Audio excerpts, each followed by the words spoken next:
Hello. So we are here at part 11 and the final part of Chrono Trigger. We're going to finish the game this time. We'll run through the Black Omen 2 more times just to make sure we get all the optimized equipment and everything. But yeah, after that, it's on to the final battle. So here we go. So yeah, we're parked outside the Black Omen in medieval times. If you take it out in an earlier time period, like we went through it the first time in the present day, which is the latest period, you can actually go through the Black Omen. It will disappear from that time period, but it remains present in the time periods previously until you clear it there too. So you can go through it 3 times. Some enemies don't respawn. I don't believe the panels respawn, and I'm quite sure that the bosses inside the Black Omen, other than the last boss, the string of last bosses, I don't believe any of the mutants or the Lavos respawn. But you can get extra treasure. We'll chop a few mega elixirs along the way, and make sure we have a good stock of those. I don't think we'll need to actively farm them or anything, but still want to have a good stock of them for the end game.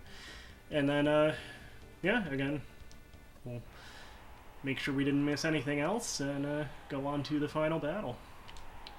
So let's, we already have everybody's abilities, so let's keep Ayla in the party and let's put Marley and Luca in for at least a couple of battles, because I don't believe we've actually gotten all of their double and triple techs yet, or double techs in the case of this party. I don't think we got the second antipode spell yet. So, yeah, we'll have the ladies take point for the first run here.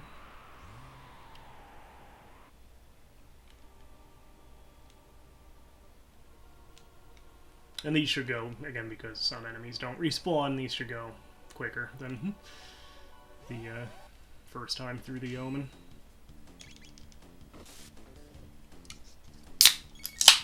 Allowing myself a celebratory soda, this little, however small it is, 7.5 ounce can of Coke Spiced, which I did a drink review of, I guess a month or 2 ago. That's on my channel too, if you haven't seen it.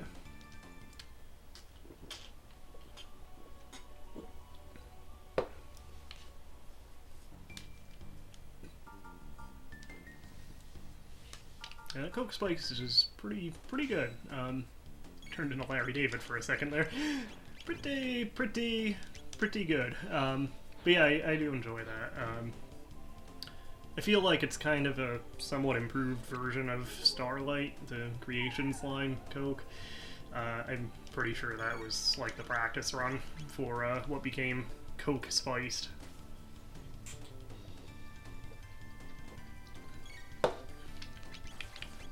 So we don't actually need the Nova armors from these guys, but we'll charm a couple of them anyway, sell them off when we're done going through the Omen.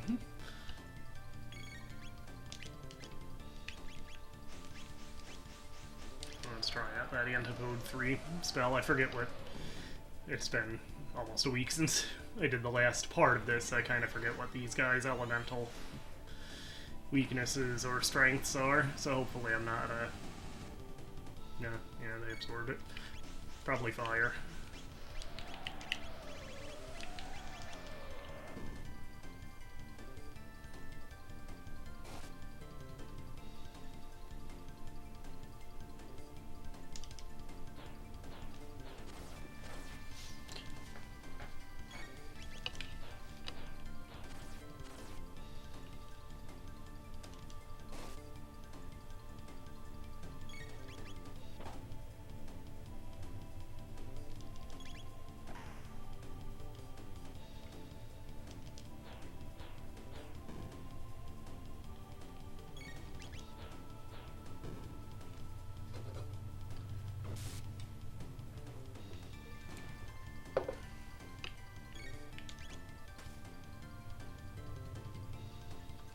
Let's just confirm which element these guys absorb. We'll just do a fire one on this one. I guess it's ice they absorb, since he did take damage from that. Nadia needs a healing spell. Actually, everybody kind of does, but this is probably not the best party for these guys, which...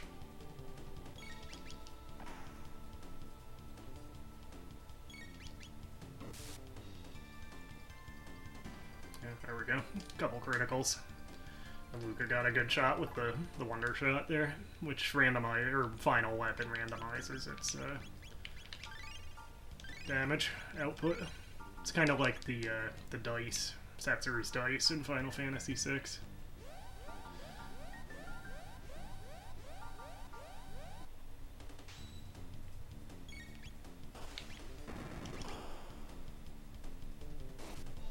What I should have done in retrospect is kept Ayla on critical, use Dino Tail on this battle, and then just use the save point to heal instead of wasting the tonics. But, oh well.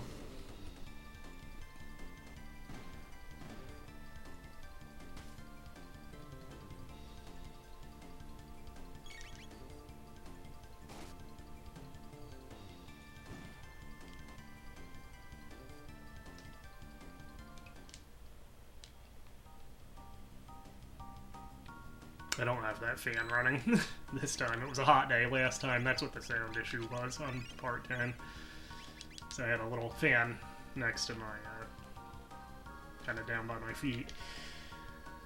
And on my, it wasn't a problem with the capture card, but I have the volume on the game audio from the capture card turned down lower than, just avoid that. Can't avoid that one. So yeah, I have the microphone volume higher than the capture card game audio. So, yeah, the audio from that fan just kind of covered up everything. Oh well. Live and learn.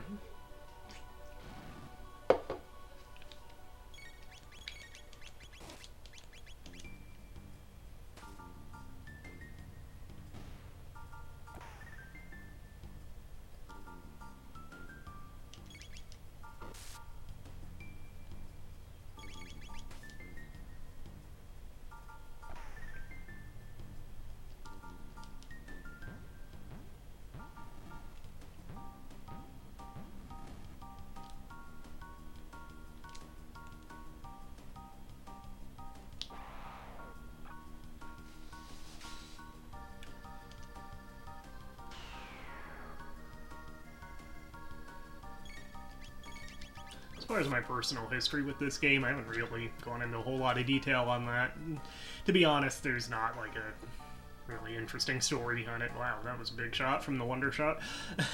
2,000 plus damage from Luca. Anyway, yeah, I remember seeing the previews and everything in Nintendo Power, which I had a subscription to. And I was still playing Final Fantasy III, aka 6, at the time. So that was like my real interest, and I kept seeing this Chrono Trigger game. And eventually the rental store, one of the rental stores I rented from, I think it was Video Cave, not Video Plus that I eventually worked for, but I think it was Video Cave eventually actually got a copy of Chrono Trigger, so I finally like rented it to, you know, just check it out. And I remember playing on the rental copy, I want to say Through the Cathedral, maybe? I definitely remember playing that part on the rental copy. I don't think I went much further. Possibly got to the future, but I think it was just Through the Cathedral. But it was like, you know, just renting it that first time. Yeah, I had to have it, so not long after renting it the one time, I got my own copy. And this was in '95. It was still, you know, on shelves. It was a current release. So, yeah, that's how I quote-unquote discovered it, I guess, and I've played through Chrono Trigger at least every couple of years ever since then. Like, I most recently did it, I think, a year and a half ago, maybe? I was actually playing it with somebody that time, but, yeah. At least every 2-3 years or so, probably, since '95, I've given this a playthrough. Alright, let's switch our party up. We actually have Robo's HP maximized, incidentally. I'll throw Frog in. We still want to have Ayla to charm stuff. And we'll put Nadia in, since her level's currently one below Luca.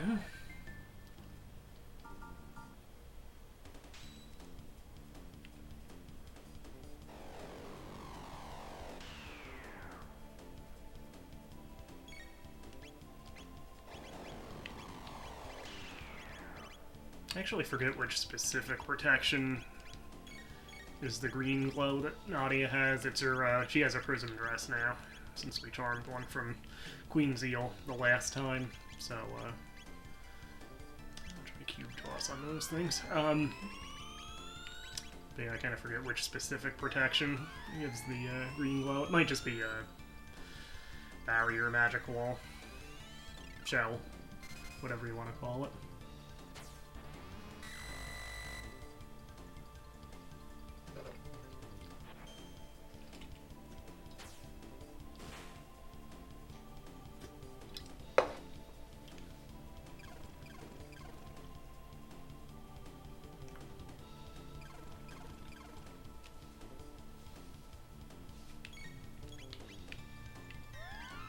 I wish I had Chrono. This would be a perfect battle to use a Falcon hit on. Or Luca with Frog, the Flying Bomb, I think is what it's called.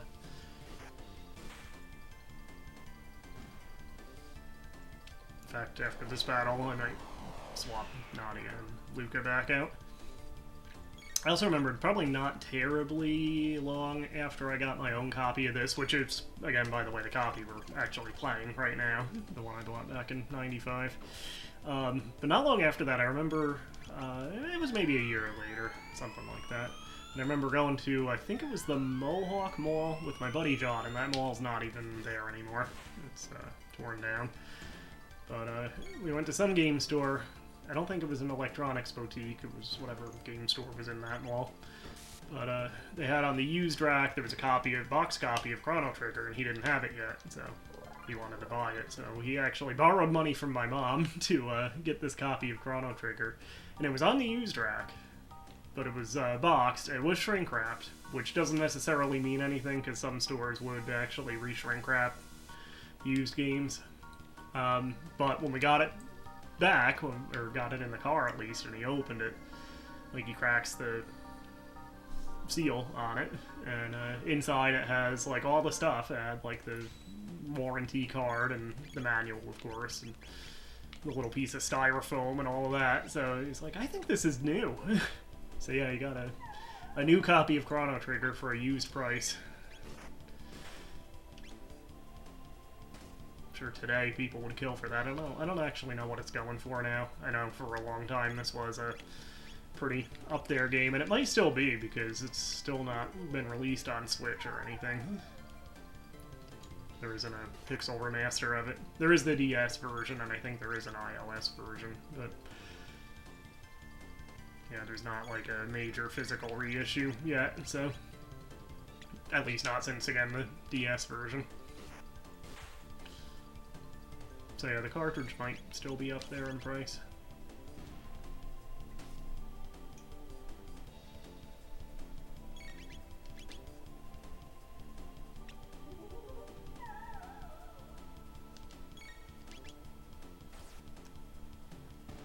I was hoping that would go the other way.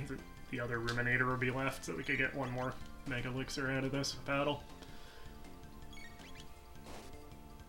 Should check and see how many of those we actually have when we're able to open the menu again. Yeah, I guess we can do that now. So we have 28 of them. We have a good stock anyway. We'll probably use a few in the last string of battles here. So yeah, Robo has his stamina maxed, which is the double star. That's why he has 999 HP, and that's the limit in this game. It doesn't go over 1,000. Let's put Chrono back in for a bit. Actually, let's leave Frog there too. I'm not going to bother getting more Nova armors, I don't think. Just try to get rid of these guys quickly.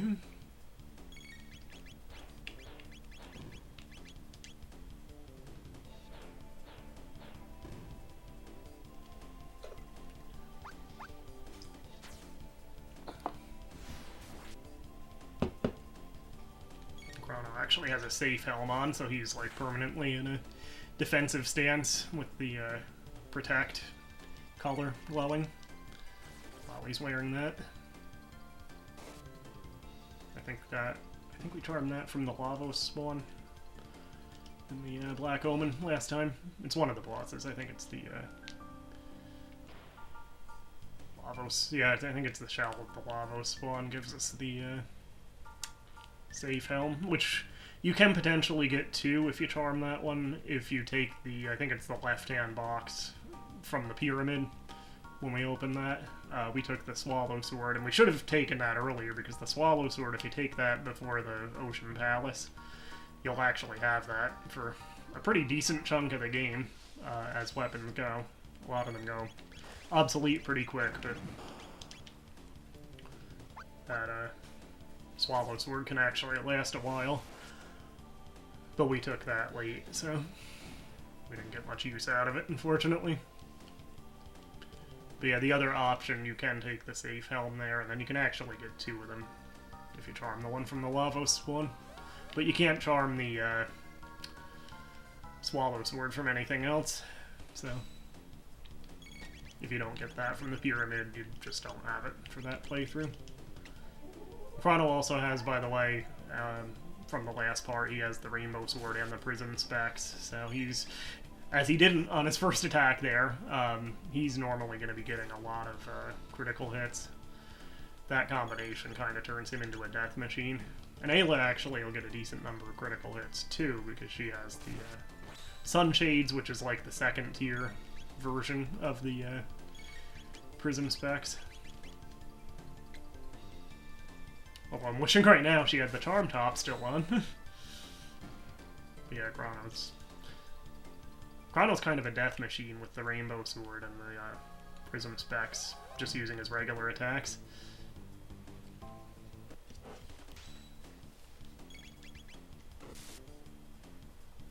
There's Ayla's critical. And another from CHRONO.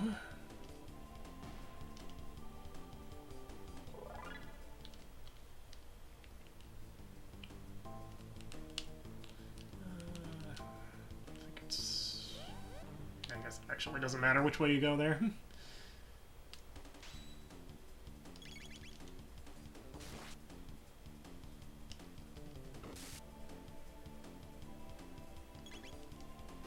And actually Frog has a high critical rate now too, because he has the Masamune powered up version and the Hero Medal equipped, which ups his critical hit rate.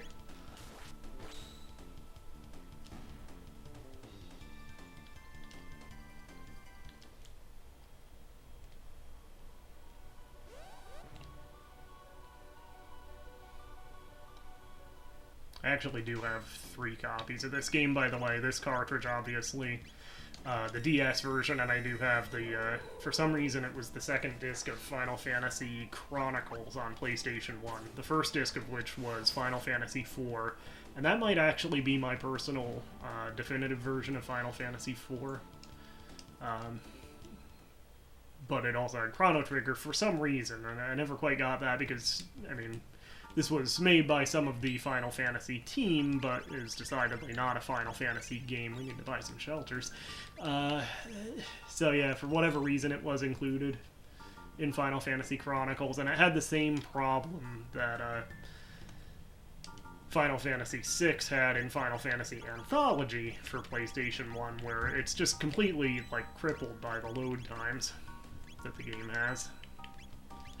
It's not optimized for the PlayStation 1 at all, so it's borderline unplayable. I don't recommend that version of either game, Final Fantasy VI or Chrono Trigger on PlayStation, but I do have them. I mainly bought those anthologies, respectively, for the other half of the compilation. Final Fantasy Anthology had the first US release of Final Fantasy V, the first official one, at least. And then Final Fantasy Chronicles, again, had Final Fantasy IV I would say, my personal definitive version of that, my favorite version. Because it had a lot of the stuff that was left out of the American version from the Japanese hard-type version. But it still had the original Super Nintendo graphics, which Pixel Remaster was fine. I played through the Pixel Remaster 4 already. And it was great. I enjoyed it. But I don't know. I'm kind of a purist. I always, like, if I have the choice, I'll always kind of lean towards wanting the original graphics and sound effects and what have you. So, yeah, I think I'd still, if I was forced to choose only one version of Final Fantasy IV, I think it would probably still be the Final Fantasy Anthologies PlayStation 1 version.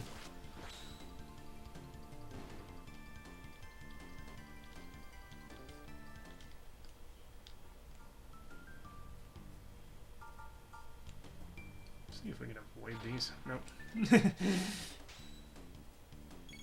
They are in an arrangement susceptible to this move, though, so... Or they would be if Chrono didn't just get confused. That sucks. Oh.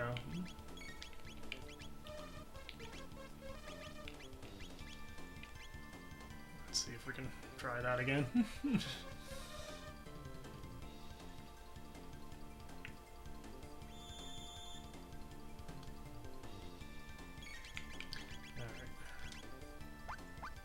There we go.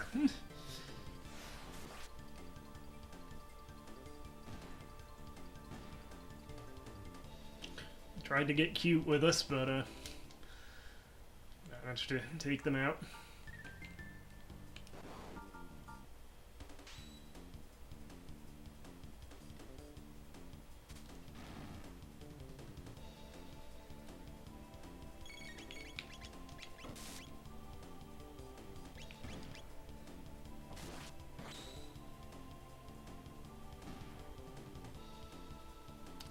Actually, before we take out this last one, I don't remember if we tried charming these things before.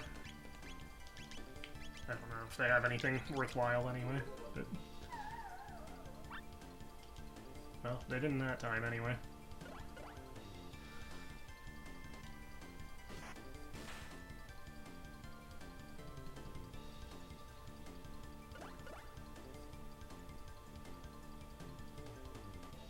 I don't think that lock actually worked. I think these two characters both either have prism helms or vigil hats, both of which protect lock status. The one exception being, yeah, they both actually have prism helms. The one exception being the lock all that like the orbs use and rubbles use and stuff like that. That goes through even if you have protection from lock, unfortunately.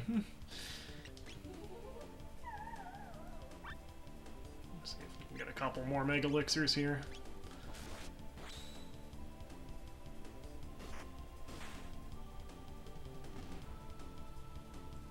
This is a spot where you can kind of actively farm Mega Elixirs if you want to. I'm not going to because we already have almost 30 of them. But,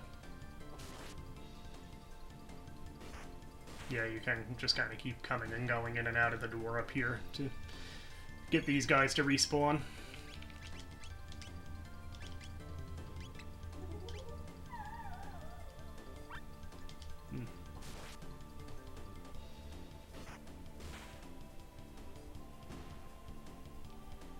Kind of tempted to put that charm top back on Ayla while we're in here.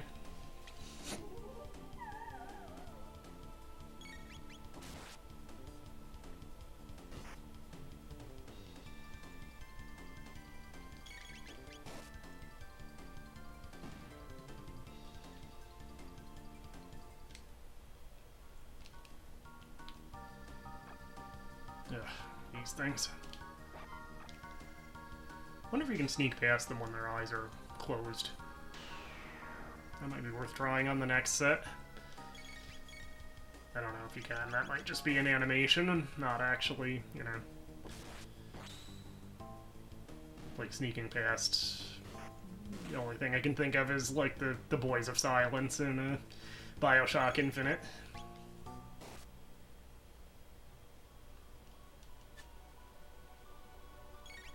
I know there's many enemies in many games kind of along that line where you can sneak past them when they're not looking, but that just came to mind for whatever reason.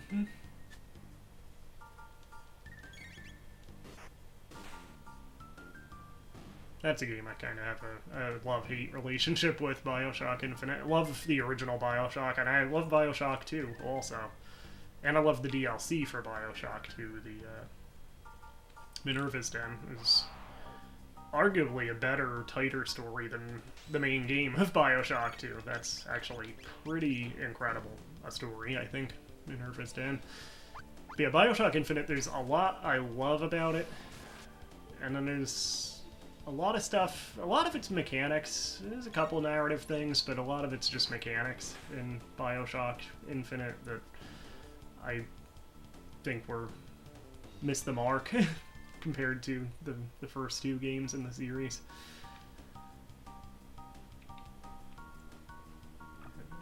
Yeah, I don't think there's a way to avoid those.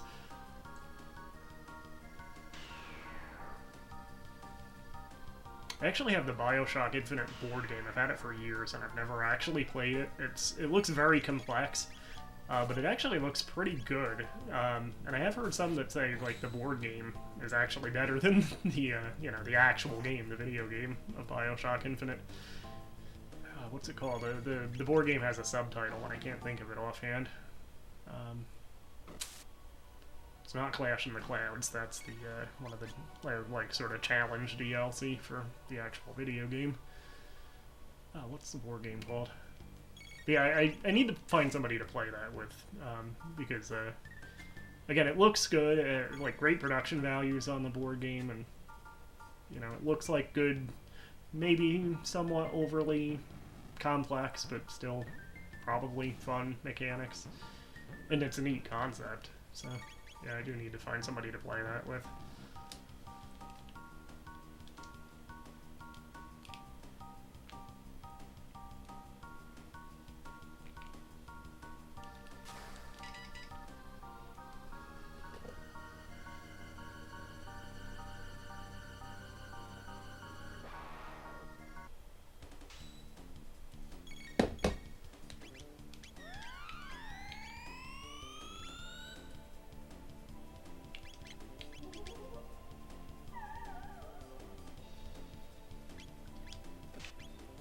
So I'm gonna have, once I was recharged again, I'm gonna do a Falcon hit, since these guys are lined up too.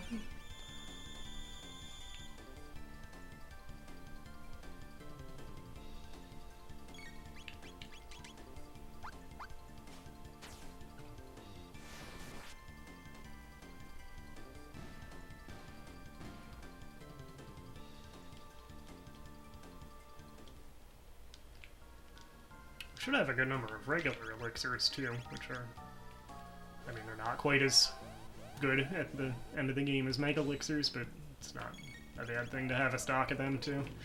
What can we do with these? Falcon hit's not going to work. Yeah, these are all single enemy hits. You know what, we'll just...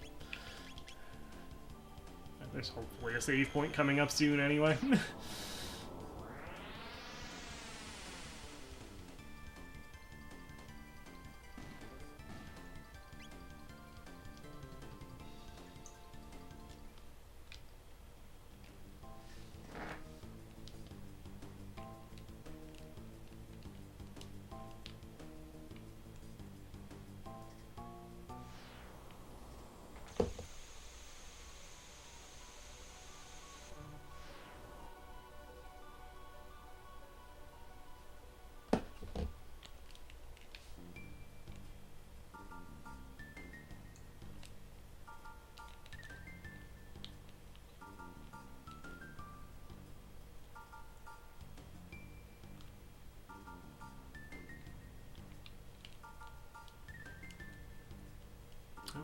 Those. And those orb enemies, again, they I believe give you like 100 tech points when you beat them, kind of like the rebels. But since we already have all of our techniques and aren't earning any more tech points anyway, they're just kind of a nuisance at this point. Hi, Tabby. Come up. Come up. Ooh.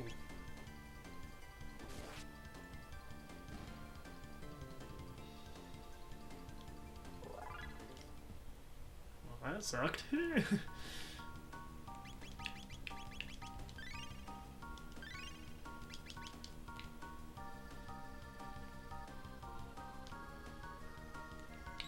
I should have just... I guess it doesn't matter. They should have just waited to heal at the save point.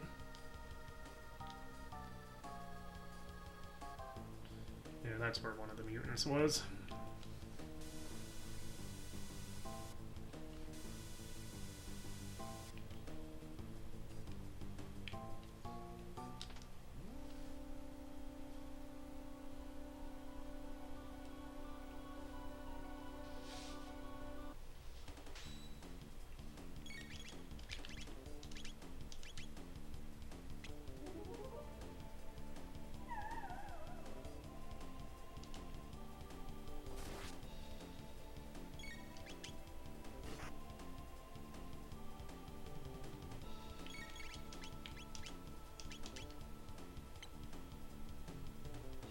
Keep forgetting to put that charm top back on, but I'm going to once we have access to the menu again.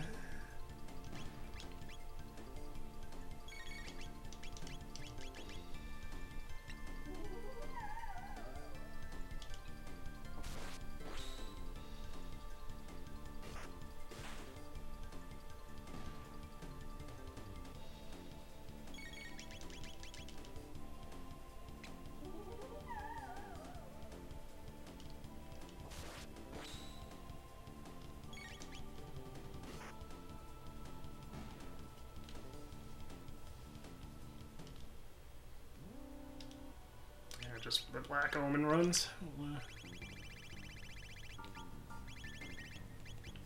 this. Yeah, just for the Black Omen runs, we'll do that.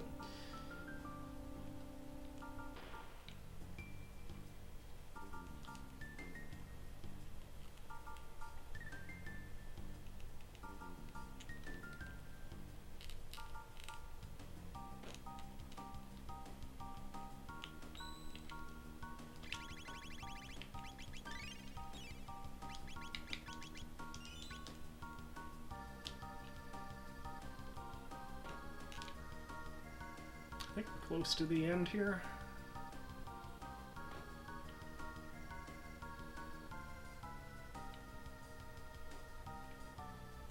Yeah.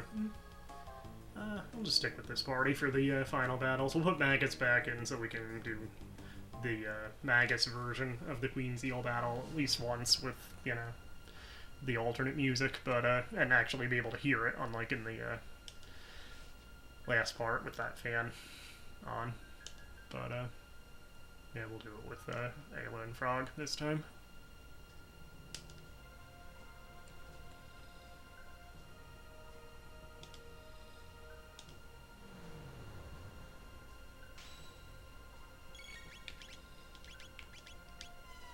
So when Frog comes up, we'll have him do his heal.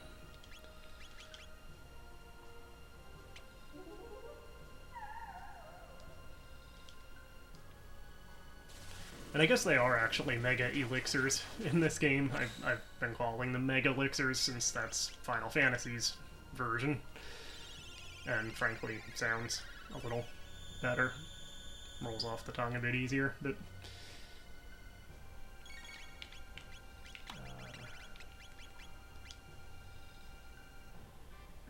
3D attack. Devon, get the tables. Oh, that did a lot of damage. This is actually a good party lineup. Kind of like Frog and Robo are too. That one has the advantage that both Frog and Robo can do group heals. But yeah, Frog and Ayla and Robo and Ayla are good options as well. We'll do Volt Bite. But she is spamming that Halation, which is...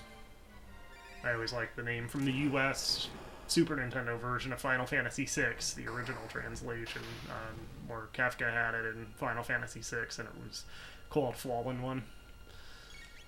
In later translations, it was somebody, we just lost Ayla. In later translations, it was changed to Heartless Angel, which is probably closer to the original meaning, but I think Fallen One sounds cooler, frankly. I said Final Fantasy IV, I would probably pick the anthologies again. I'd probably pick the Anthologies PlayStation 1 version of Final Fantasy IV as my definitive. Final Fantasy VI, I don't... As much as it is my favorite game of all time, that's my #1 favorite game. I don't think I do have a definitive version. Toss out PlayStation 1 for Final Fantasy VI, because with the loading times, it's pretty much unplayable. And then there's that original iOS version with the really ugly graphics. Throw that one out too. But otherwise, Super Nintendo, Game Boy Advance, and the Pixel Remaster, they each have their own... Again? They each have their own advantages and disadvantages. So, yeah, I don't think I actually have a definitive version of Final Fantasy VI.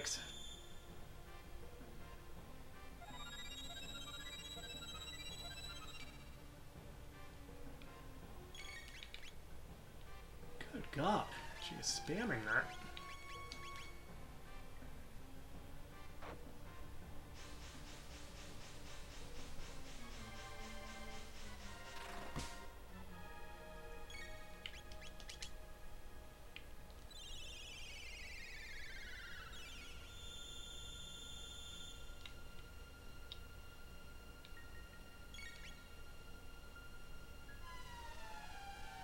Is that all she does? Is that her entire battle script? Jeez.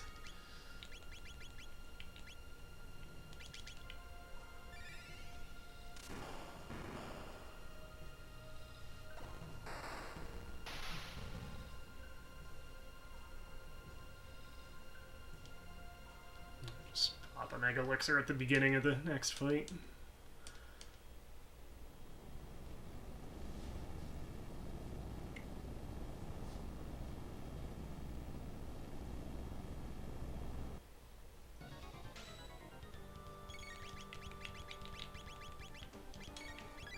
There are 36 of them at this point, so no danger of running out. And we'll grab a few more. We'll probably use a few in this string of battles, but we'll get more back the next time through the Black Omen. Alright, let's see if we can get everybody charged here and hit the 3D again. Their Dudley Death Drop attack. 4,000 damage, that's pretty damn high.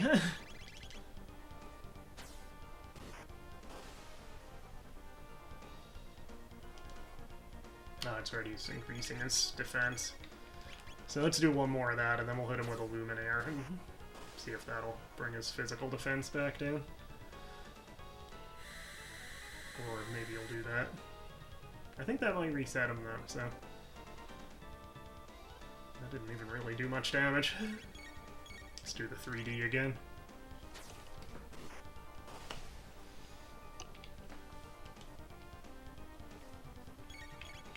And she is just about out of hit point, or magic points. Just use that.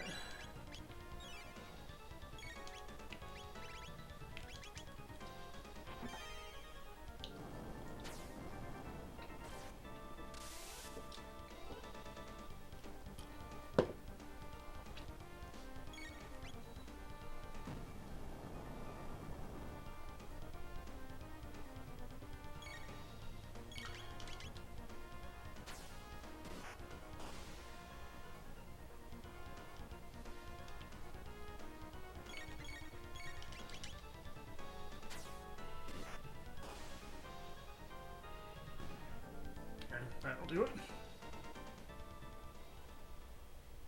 Alright, so this is the battle with the final battle with Queen Zeal, the face on the top of the Black Omen.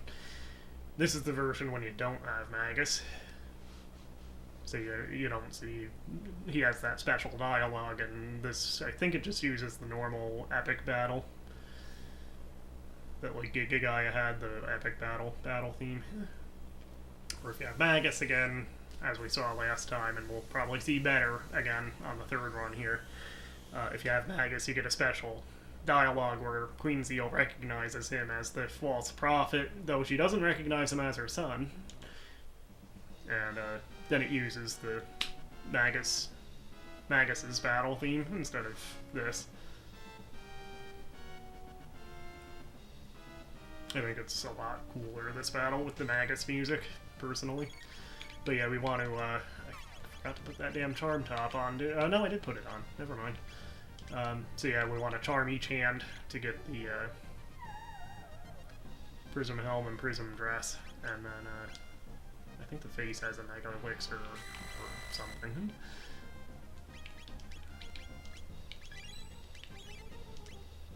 Cover from that.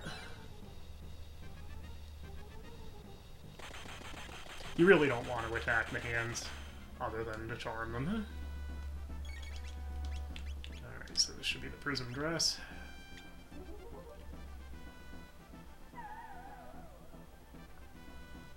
There it is.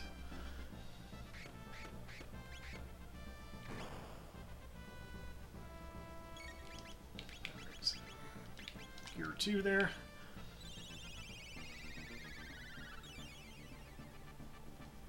We'll hit one more charm and then we'll actually start attacking.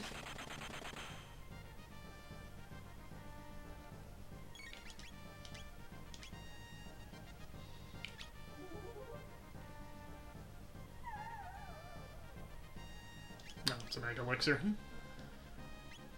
I won't turn it down.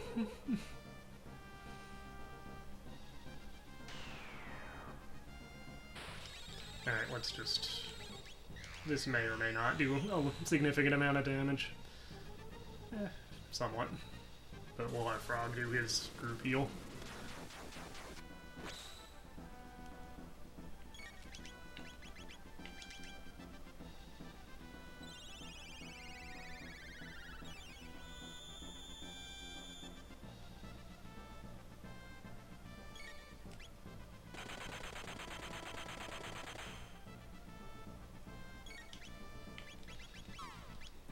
Actually, let's get that 3D attack.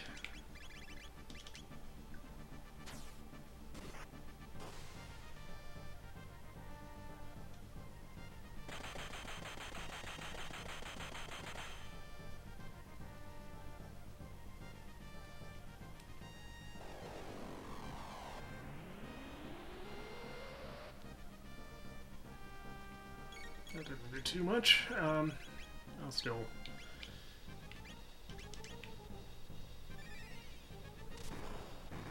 have Frog do a healing round.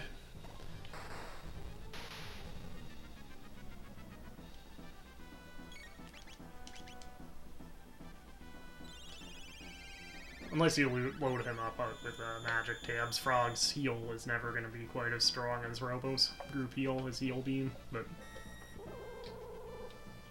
it's certainly better than nothing. Let's get a 3D attack.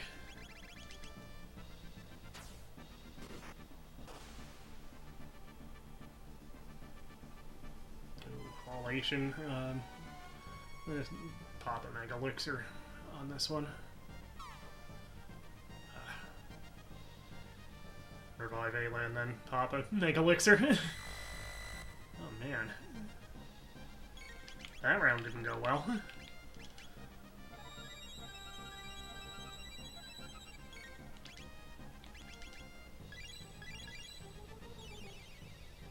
Alright. Back up to full.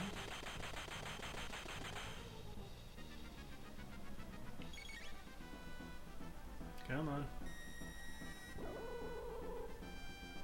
Come on, Frog. Glenn, whatever your name is. We changed it to his real name.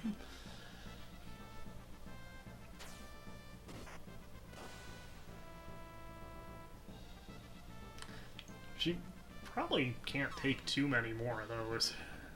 We'll see. We'll see if we can get at least one more here before we need to heal again.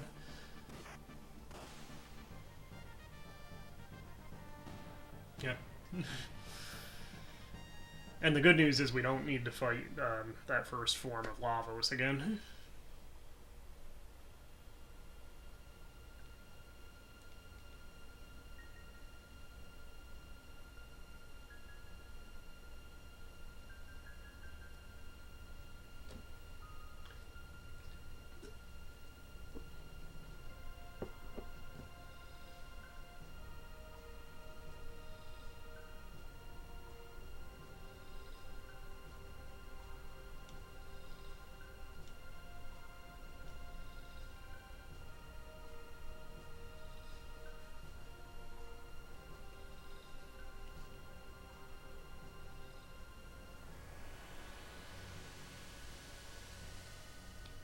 Kind of looks like a Star Destroyer, like, pointing upward, doesn't it? Star Wars. The big Star Destroyer, I guess, the one Vader had. That's probably what they were going for, considering all the Star Wars references in Final Fantasy VI.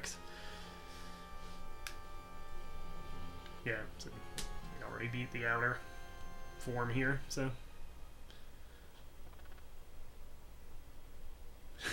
And Frog or Glenn turns into Steve Urkel there momentarily. Did we do that?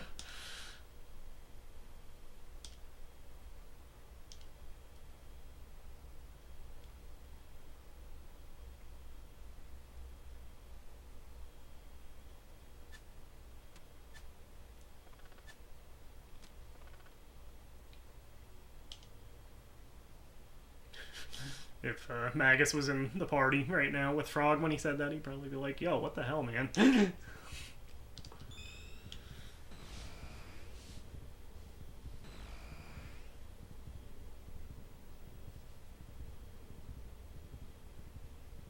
That'd be an intro. I've never been a fan fiction reader or anything, but that'd probably be a funny one, like Magus and Frog in the party. And them being like kind of a buddy cop, you know, having to get along but not really liking each other kind of deal. Alright, so we will get back on the Epoch and make our way to Antiquity and run through the Omen one more time.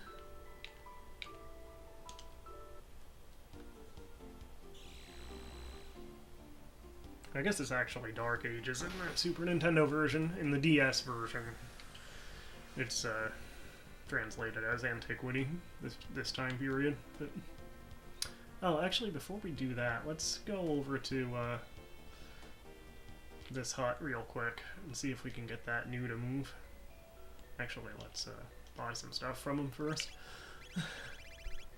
Yeah, we need some shelters. Like the Rolling Stones, give me shelter. Grab some of these. Could actually sell some stuff too. We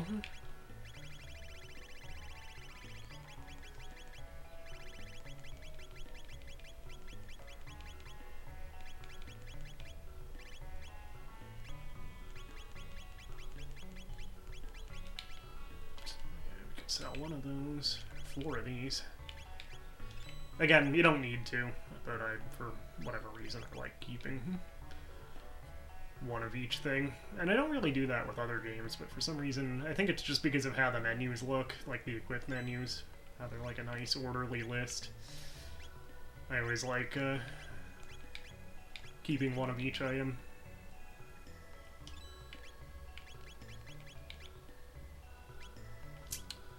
Hang on to the extra red mail, I don't think we need them again, but...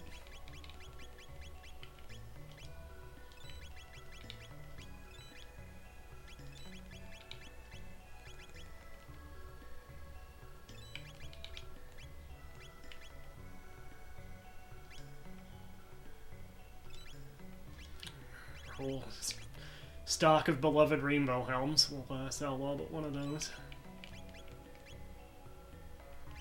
Definitely don't want to sell those. Let's equip those prism dresses and helms. So this drops Luca's speed again. But we can feed her a couple of speed tabs, because I think we do still have a couple of those in the inventory.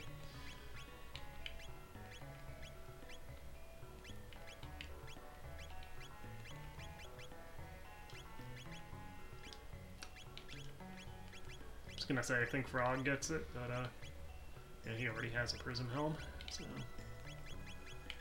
yeah, I guess we'll put it on. I'll put it on Robo. Chrono's good with that safe helm for now.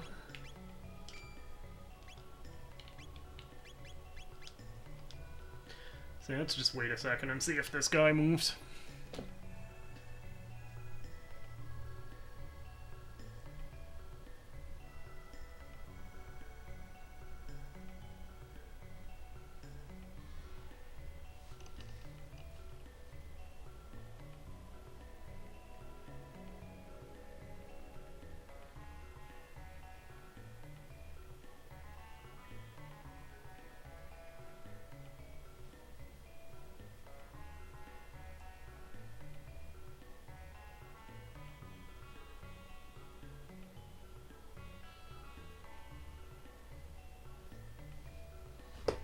So I just looked up.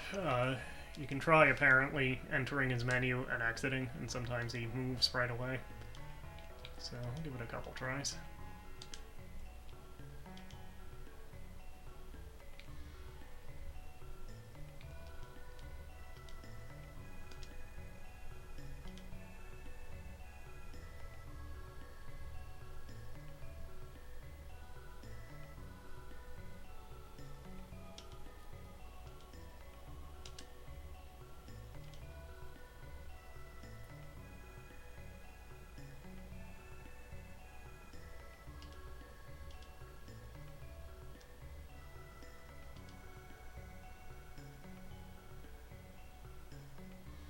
Let's do this.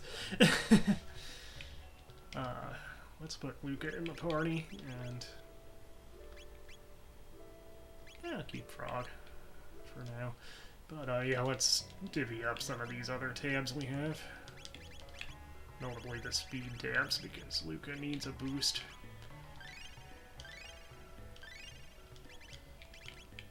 So she's up to 10, which is equal to Marley. Let's get both of them in the party and give them each at least one more.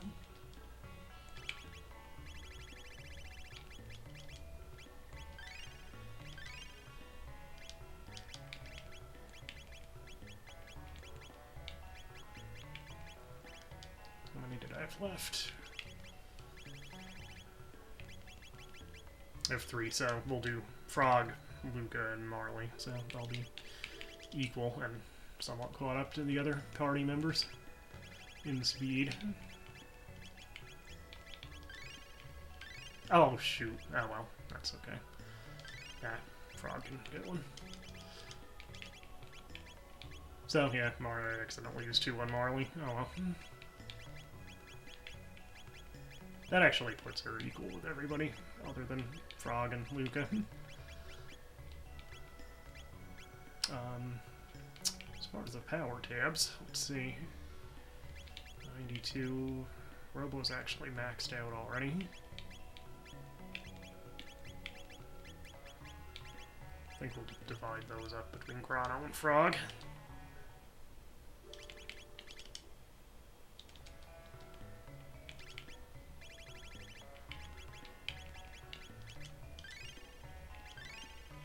Why did I give that to Luca?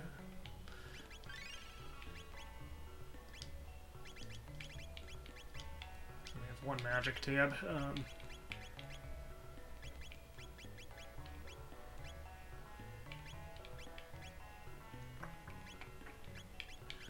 70. Yeah, give that to Luca too. Alright, so we'll drop a save. Hit the Omen one more time, and then we'll be ready for the final battle.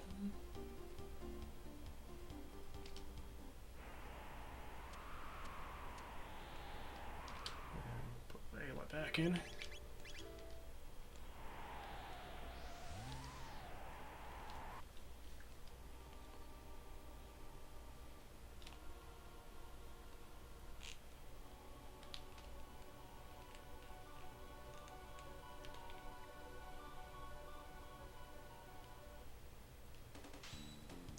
try to avoid as many normal battles as we can.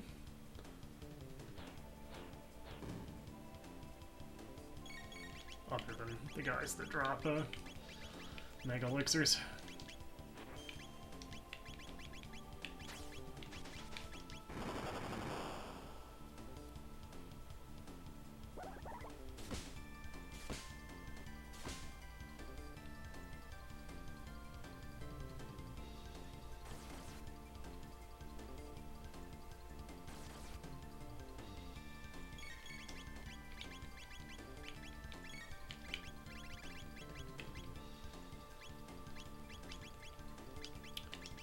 Just do flare.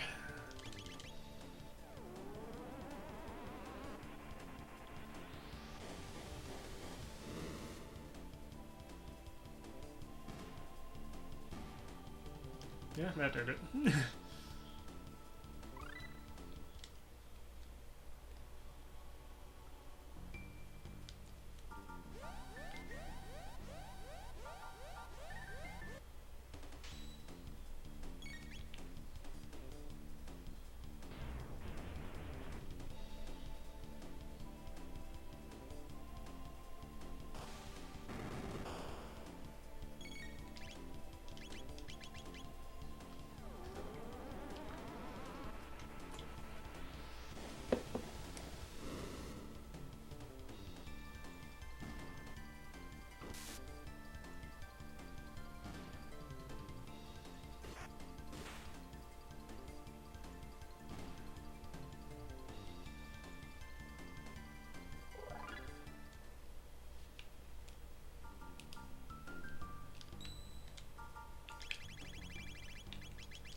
You okay? I don't think it came through on mic. I doubt it did anyway, but Tabby, I think she's just asleep, but she made kind of a noise. She's next to me here. Ah, these things.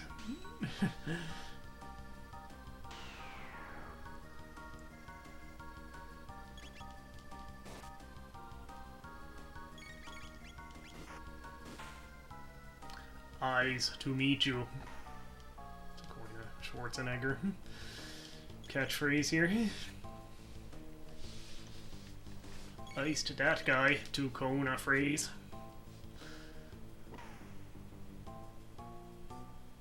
I did nothing, the pavement was his enemy.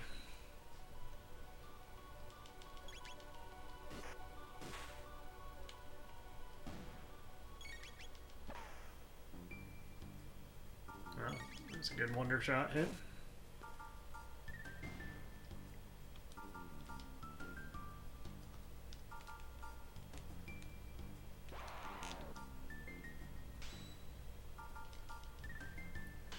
Yeah, lockable.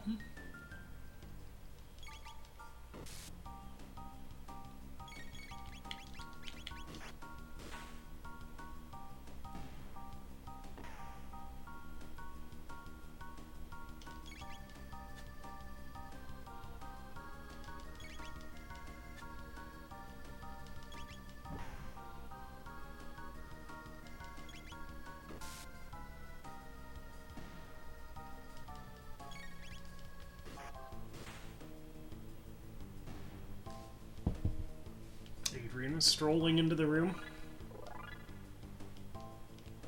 Come up. Hey. I know you can't see them, but I have a cat on either side currently.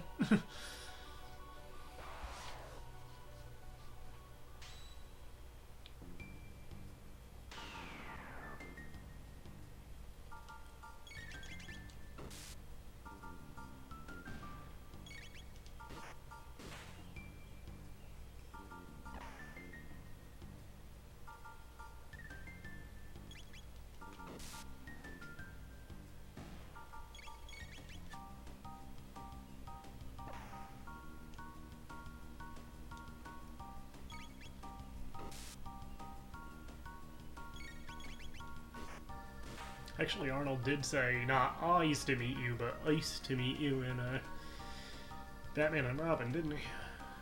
I mean, pretty much every line he had in that was ice related, but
healed her.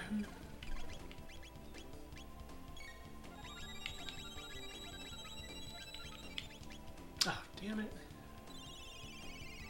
Wasted that.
I think we can actually get a... I was gonna say, we might be able to get all 4 Mega Elixirs from this battle, but then Lucas screwed it up by actually killing that thing.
a pretty healthy stock of Mega Elixirs.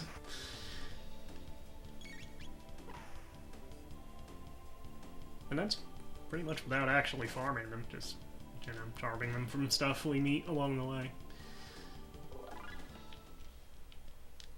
Alright, so through there. Ah, jeez. I hate these things.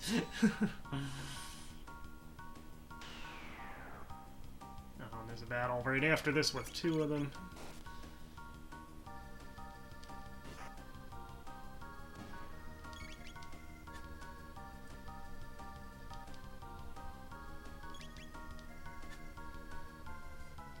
Come on, run away.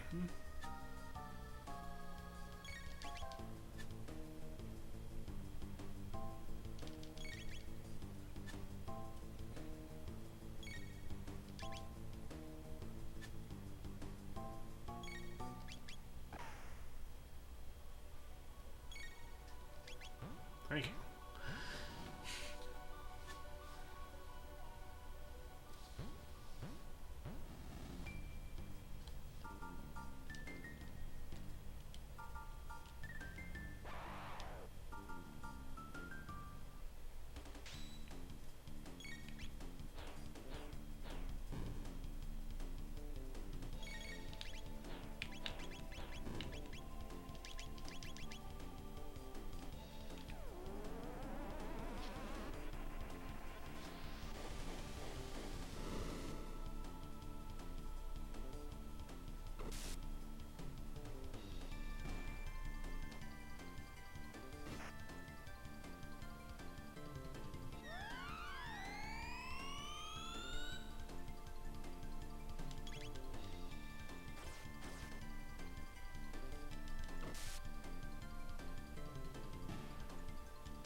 Doing so good with my targeting accuracy.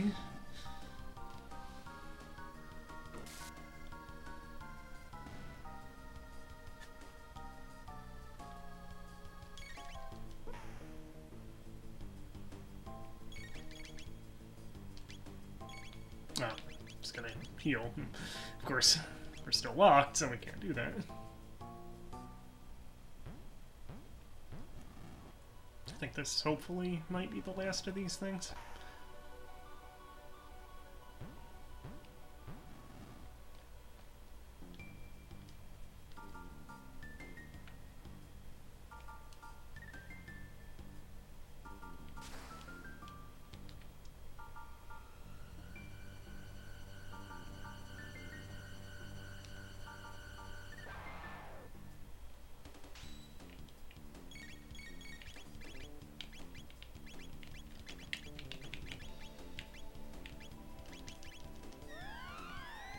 I should have gotten the power tab. Oh well.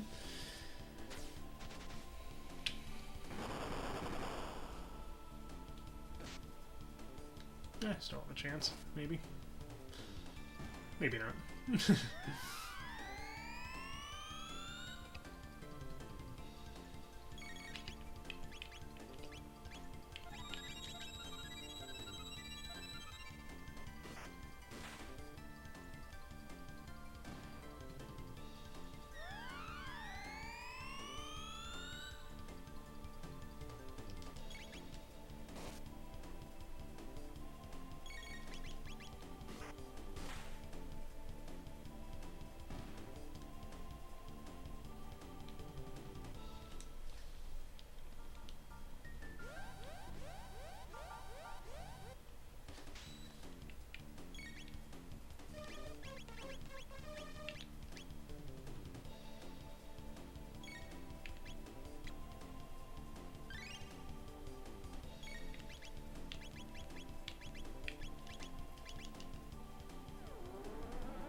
this screen, you seem to be able to avoid most, if not all, of the battles fairly easily. Even those guys.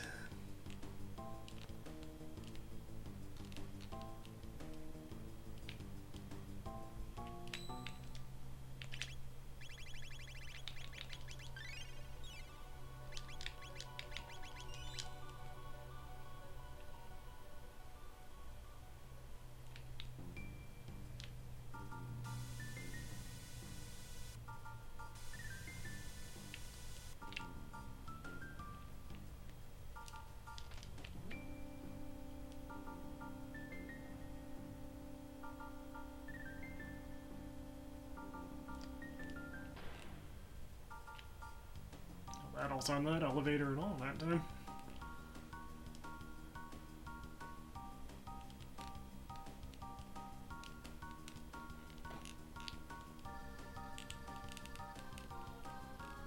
I think we're close to the end here, so...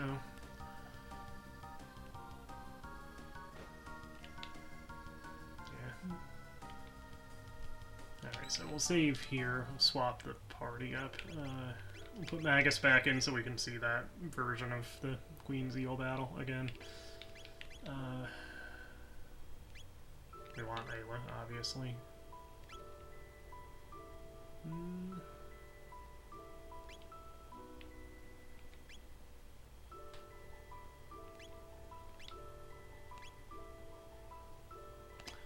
Let's actually do this. A chrono-less version, but that should work.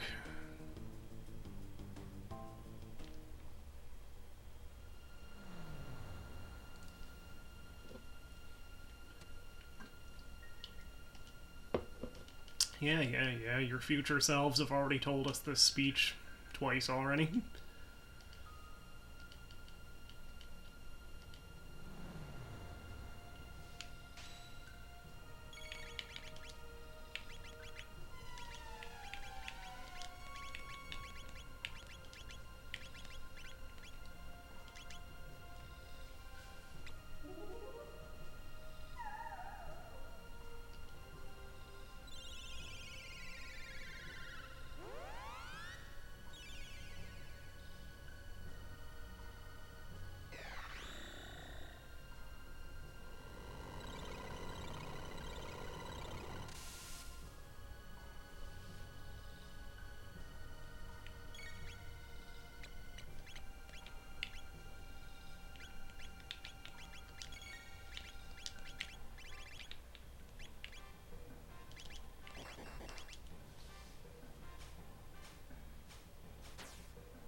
That gold stud on Magus, and we have them on Marley and Luca too, so you can just keep spamming his dark matter for this battle.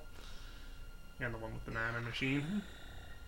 We probably don't want to use that for the final form of Queen's Eel, since we want to avoid attacking the hands other than when Ayla charms them.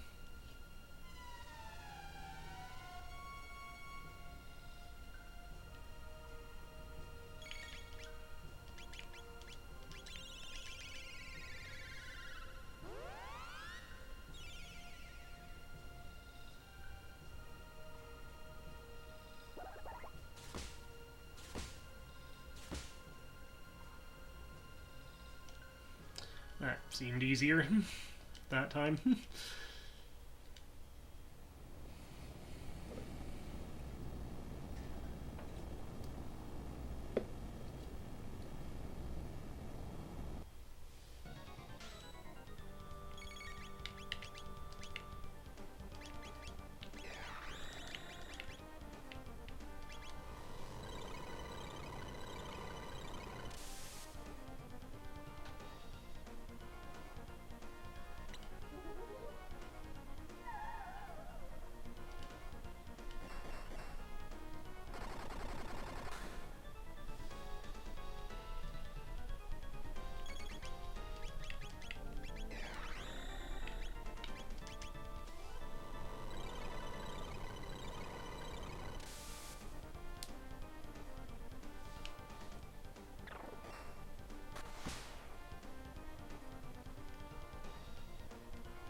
Should probably actually pop a Mega Elixir at this point. Wonder if Boogie would work. I doubt it on a boss this late, but try it.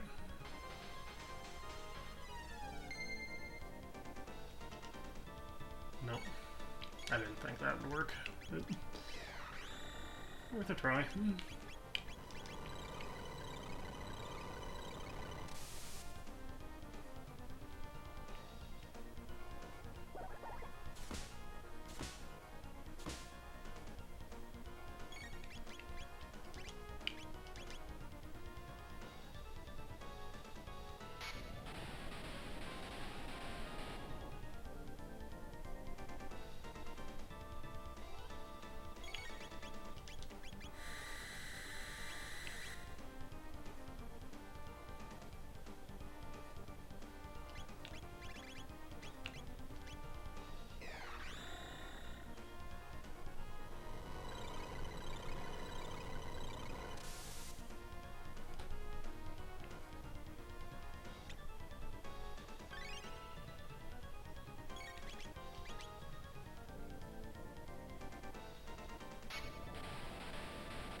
So here's the special dialogue for Magus and his battle music starting.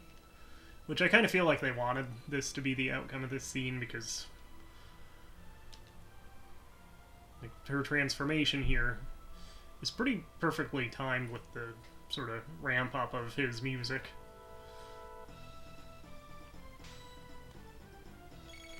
Alright, so we need to charm each part of this. Do the hands first. Here's our last prism helm.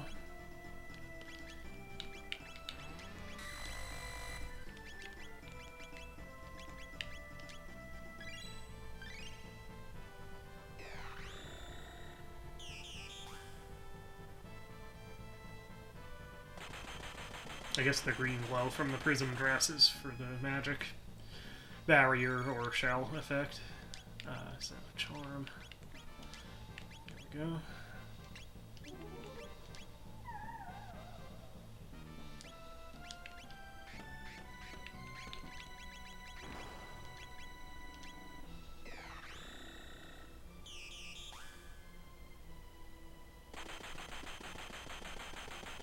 I think she might only do that Skygate to the number 2 character position.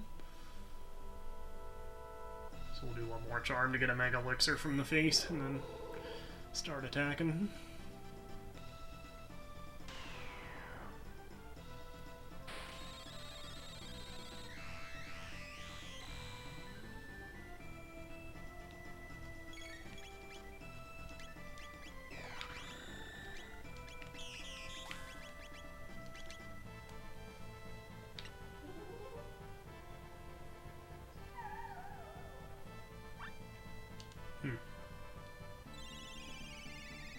We can still try that in our next turn anyway.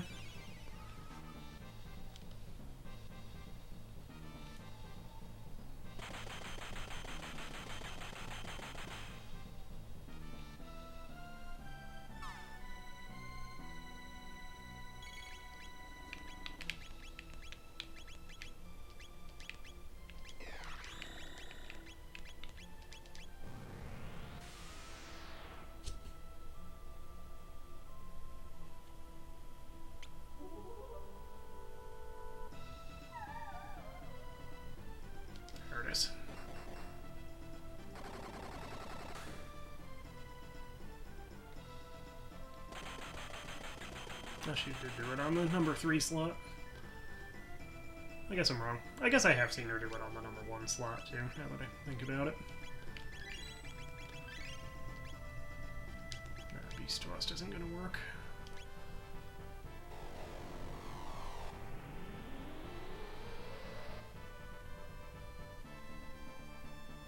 Because I think this counts as a flying enemy. Enemies that are either flying or too heavy, that Beast Toss move won't work on.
So pop a Mega Elixir to recover from that. And from that.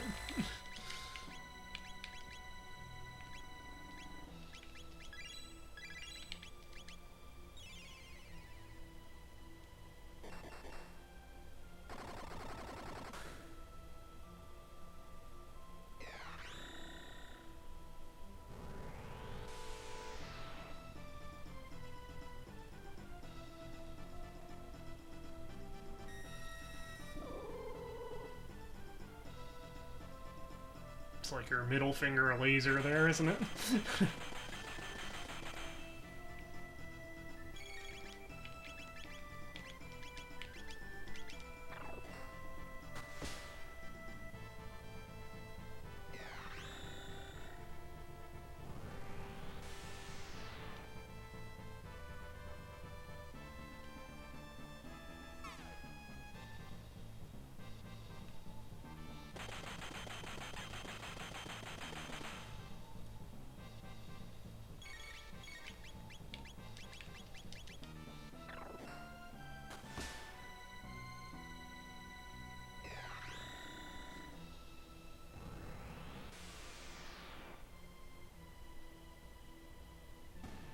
There we go.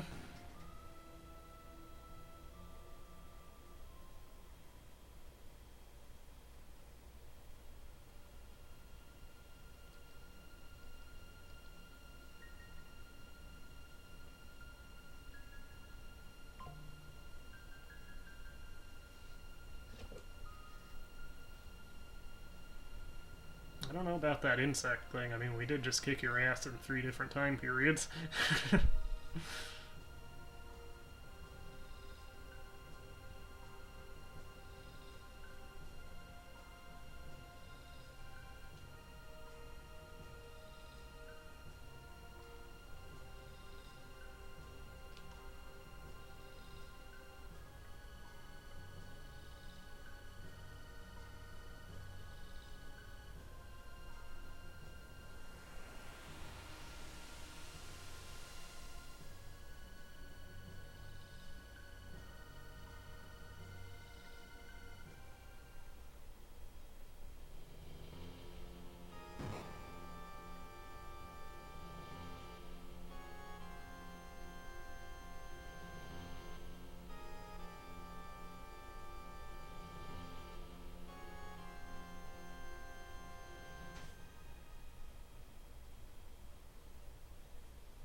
Alright, so we'll back out one last time.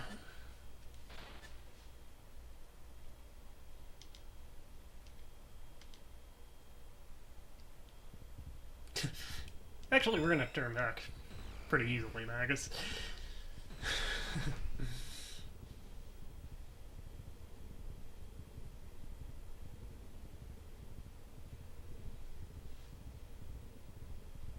So we'll look with our last Prism Hellman dress. I think it's the dress.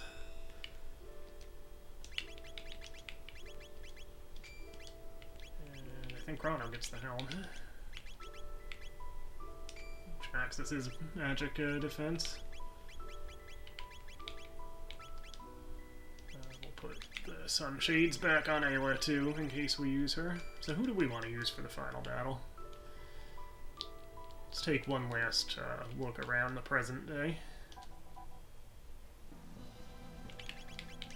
We don't need to go back in time. So who do we want to use? We'll put our boy Chrono in. It is his game after all.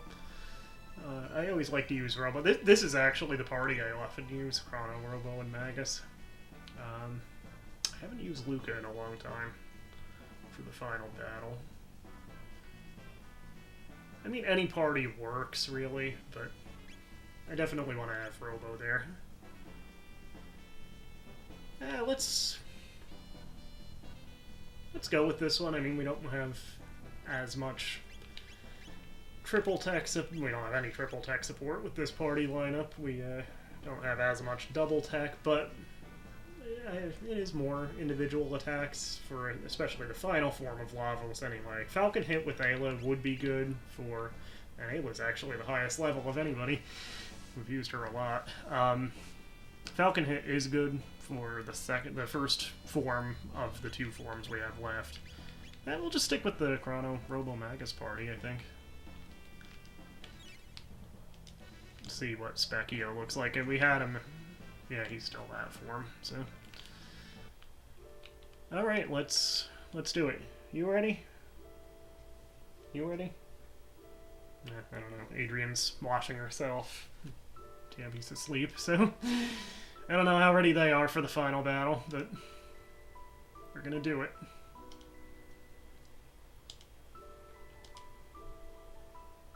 We'll use the bucket. You can use the Epoch, although with that you actually crash the Epoch through Lavos' shell, which if you haven't already beaten the outside form, I think it actually skips that battle, but you also lose the Epoch and it changes the ending a little bit. I kind of forget what happens if you don't have it, actually.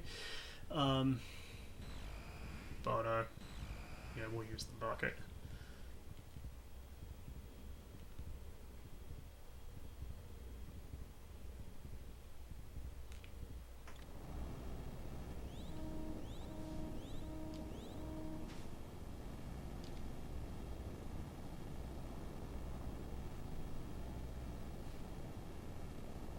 I think Boundary Break might show it a little bit in their video on Chrono Trigger.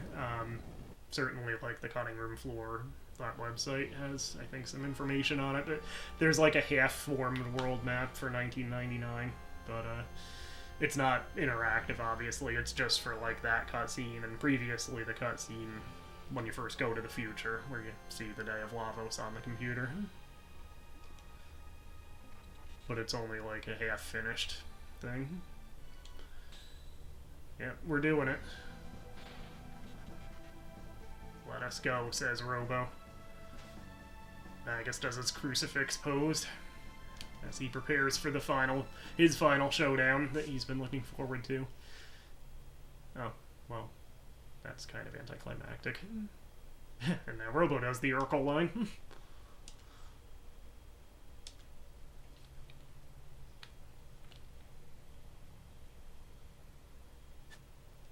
We should drop one last save, too.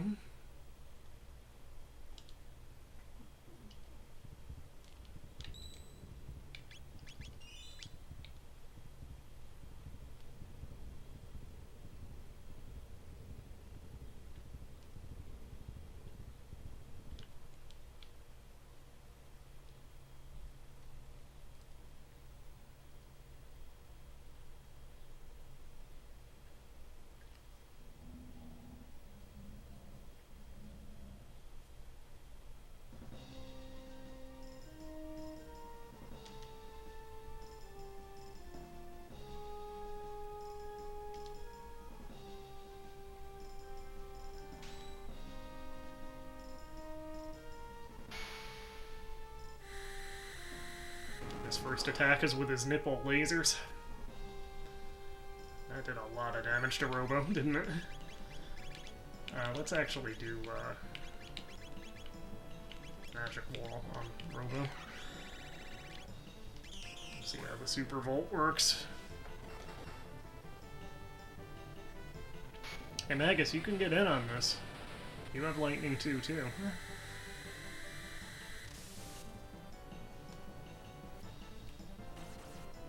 A lot of damage to the arms.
Shadow Doom Blaze.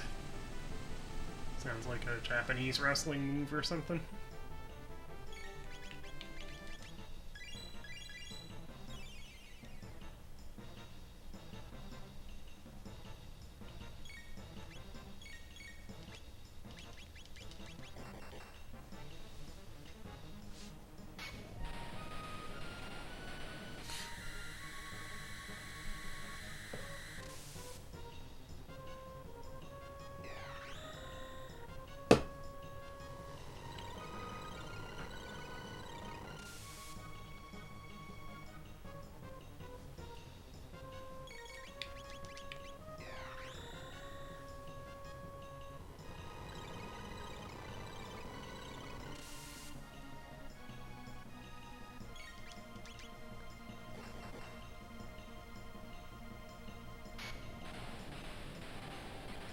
Since we took his arms off, at least he can't use his nipples of the future on us.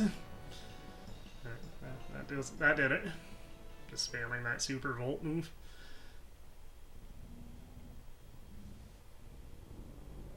but he still has one form left.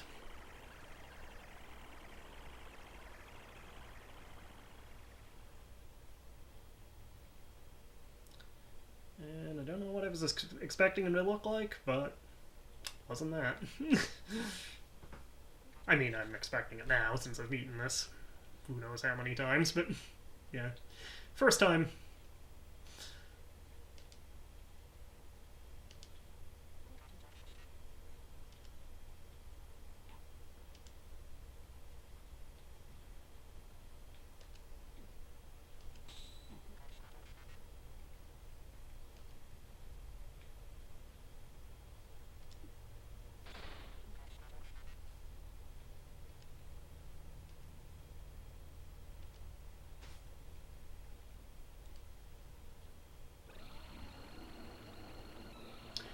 So, this is kind of interesting because the sort of vaguely humanoid figure in the middle is actually not the final boss here. It's actually the pod on the right. That's the final form of Lavos. The guy in the middle's just like a distraction, basically. Let's try that Super Volt. Hit the whole group again.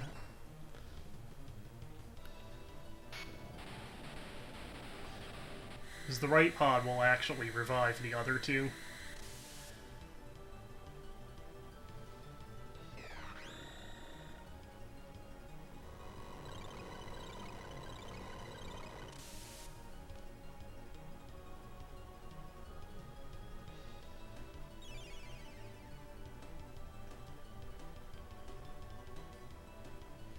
And each time he does the time warp and changes the background, I believe it changes his attack pattern, and I think he gets a different special move for each time period, if I remember right.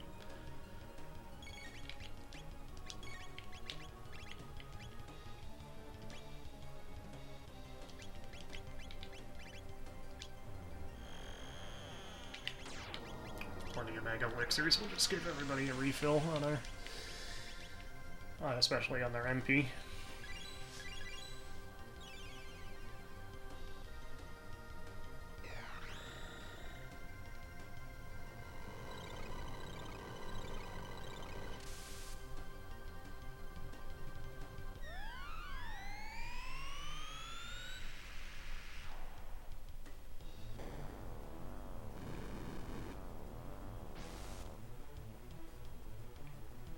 Ow. Yeah, I think that Grandstone is his special move for when he has the prehistoric background.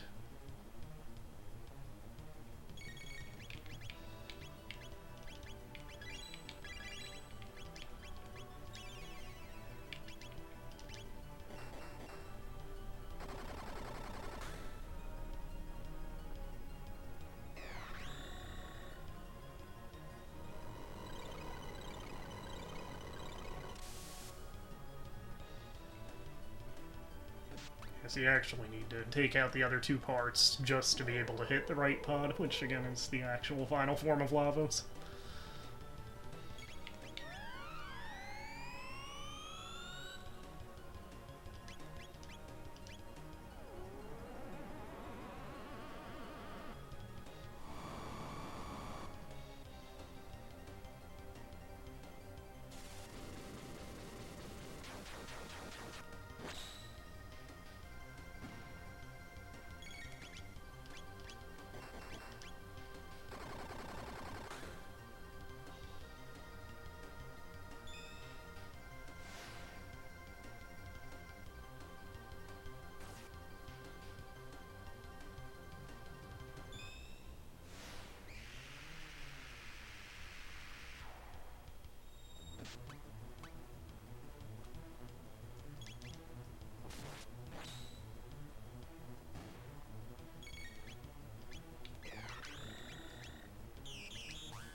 So now we just want to spam as many attacks on this thing as we can until it revives. We'll probably have to take out the middle and left bit a couple of times each. But...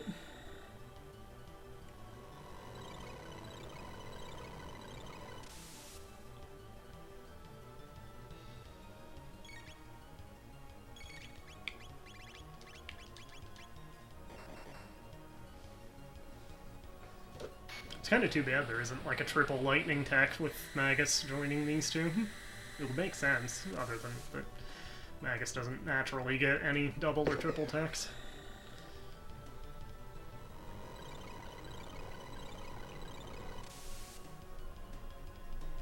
He's a loner,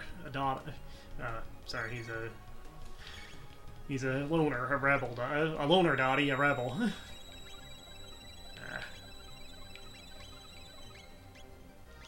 I feel like they might not have as much HP when they come back, at least. Let's take out the left pod first, and then...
Oof.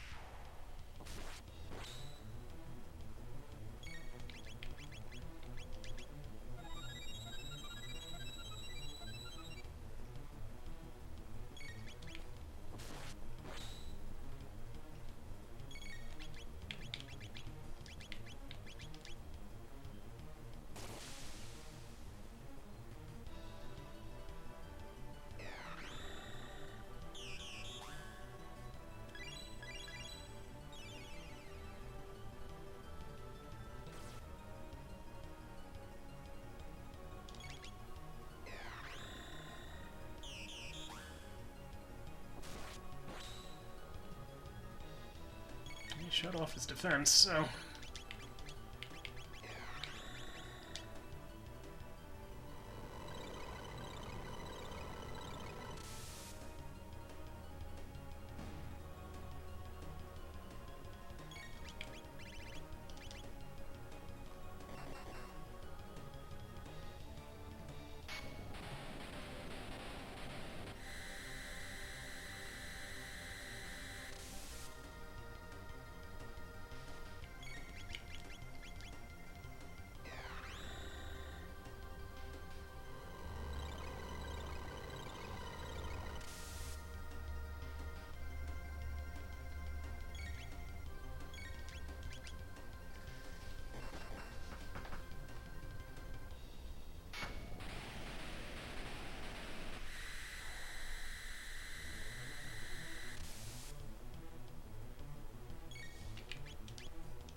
Yeah, he hasn't put his defense back up yet, so we'll just keep spamming these until he does.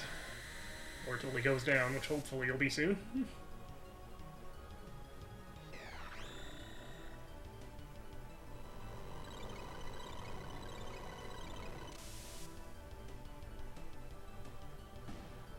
There it is. Alright, we did it. Ugh. Sorry, girls. It's okay, Adrian, you can come back. Spiking the controller wasn't such a good idea, but... Yeah, we just need to sit back and watch the ending now.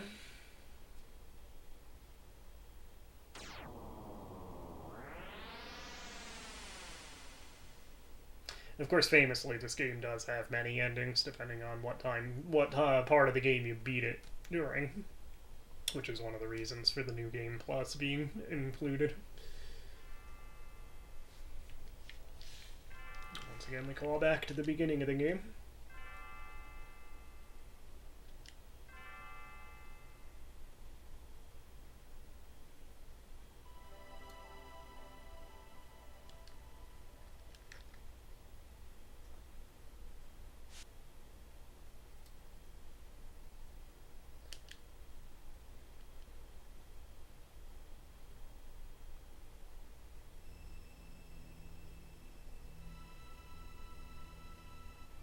This is unexpected.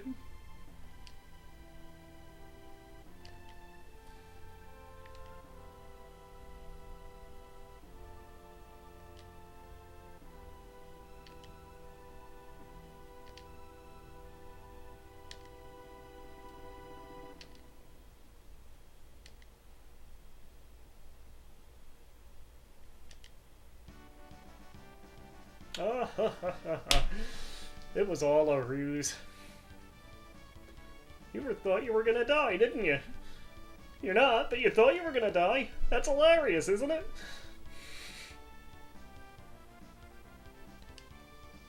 I don't know. Seems like the king could have come up with a better idea to get Chrono to come to the palace.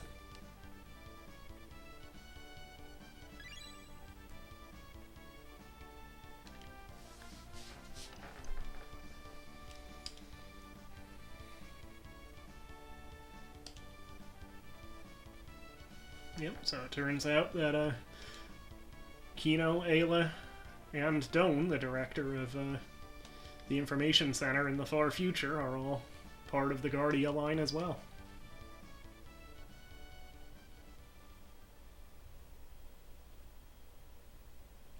So it'll make Ayla Nadia's several hundred times great-grandmother, right? Weird.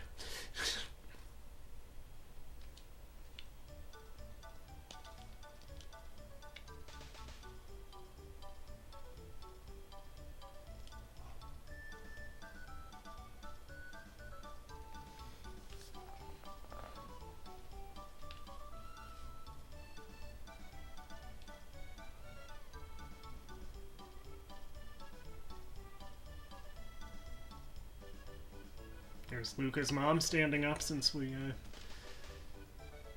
successfully did her little cutscene after the Fiona side quest.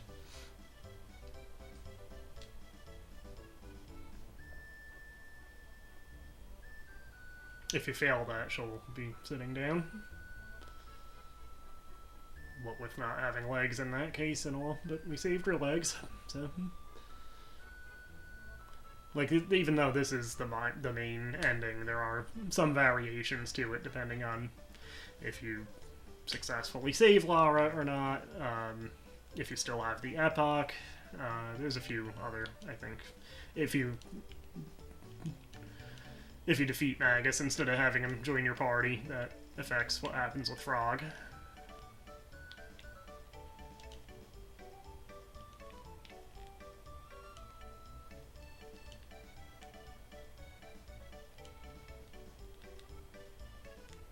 Well, I don't know who you think the princess is, lady.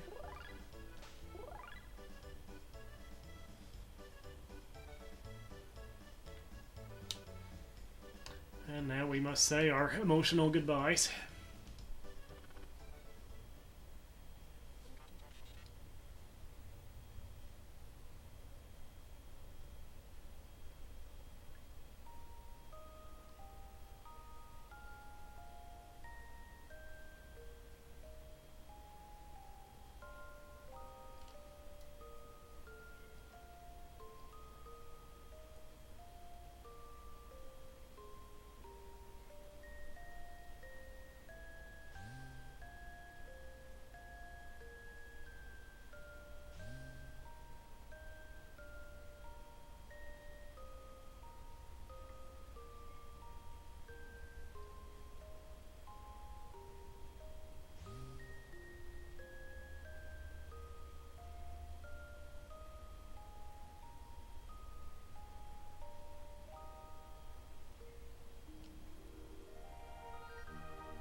But it doesn't turn him back human. But if Magus is defeated, he does actually turn back human.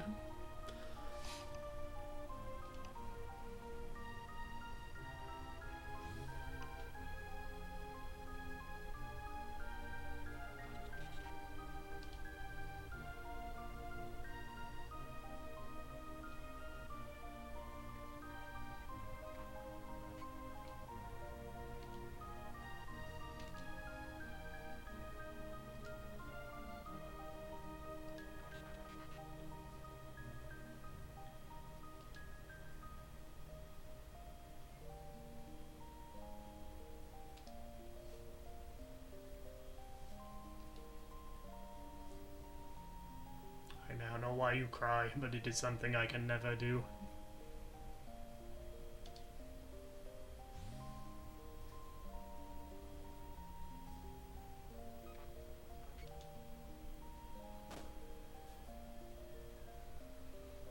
But it turns out he can.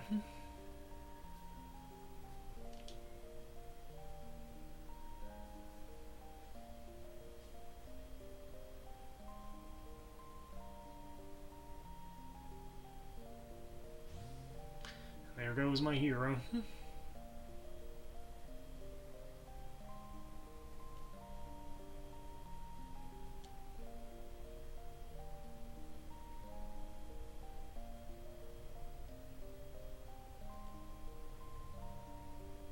So was the entity Lavos, or are we the entity who can now rest since the game has been completed?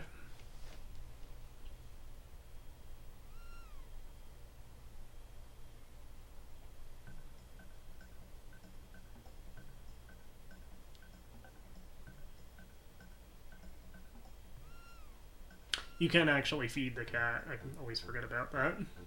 But you get cat food from one of the mini games in the 10 of Horrors at the fair. I don't know if feeding it, getting cat food, I don't know if that changes this part of the ending offhand.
we get the credit roll, which has a little scene for each of our characters. Rest in peace, Mr. Toriyama.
Future out of place for Robo and Atropos, after all.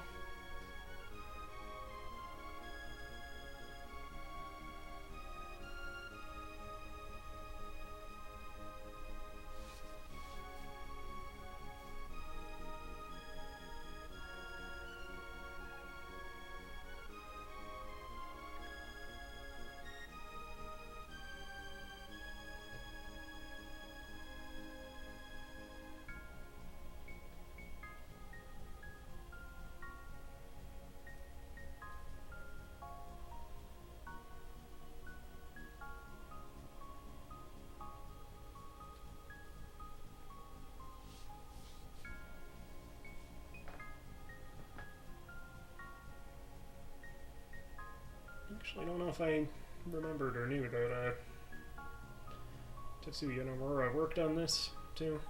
He's, of course, the current, I guess, art director, character designer, etc. for Final Fantasy as a series. I know he worked on Final Fantasy VI. I believe 7 was his first as, like, lead character designer. And then with 8, he discovered zippers. For his character designs.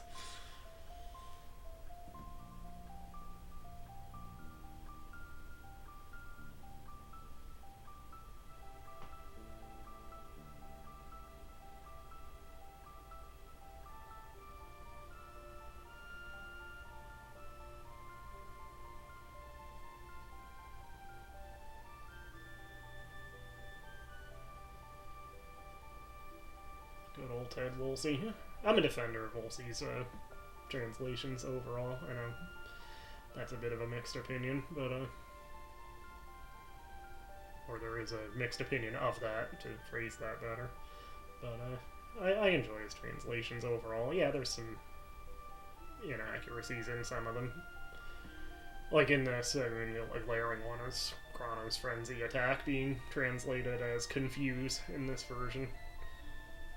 Like, give the guy a break. They gave him, like, 2 months to translate most of these games he worked on. I think he did a good job, and I think even with its handful of inaccuracies, I think his script for Final Fantasy VI overall was actually much livelier and had more memorable lines than the more accurate later translations. The GBA and Pixel Remaster translations of that game. There's a few things, like a certain scene with Celeste, that don't quite work with Nintendo's censorship policies. That's not really Woolsey's fault.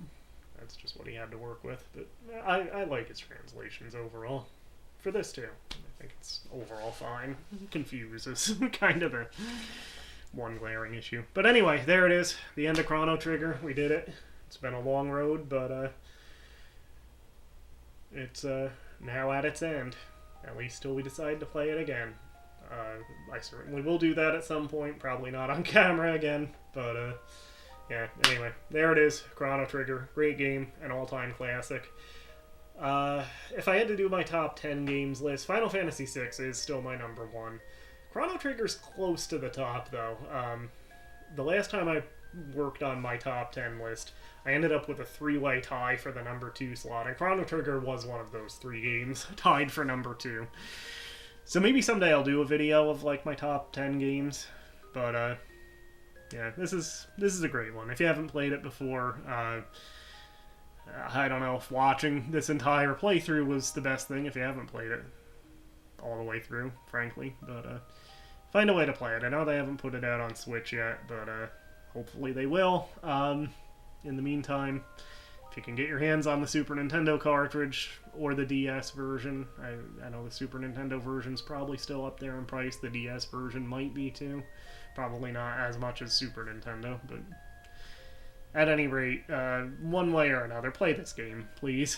It's you'd be doing yourself a favor if you haven't played it before. It stands the test of time. Pardon the pun. Don't pardon the pun, I mean that fully. It stands the test of time. So yeah, thanks for watching, like and subscribe. We'll see you again with something completely different for whatever my next video ends up being. But have a good one.